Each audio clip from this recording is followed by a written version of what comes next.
بسم الله الرحمن الرحيم.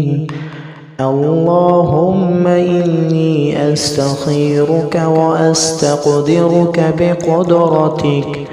بقدرتك وأسألك من فضلك العظيم، فإنك تقدر ولا أقدر وتعلم ولا أعلم وأنت علام الغيوب.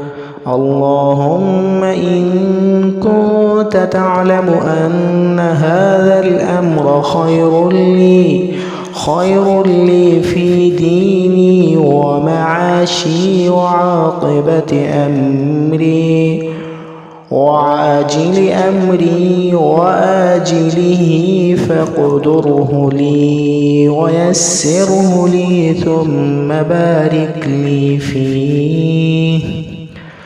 اللهم إن كنت تعلم أن هذا الأمر شر لي في ديني ومعاشي وعاقبة أمري وعاجل أمري وآجله، فاصرفه عني واصرفني عنه واقدر لي الخير حيث كان، ثم أرضني به.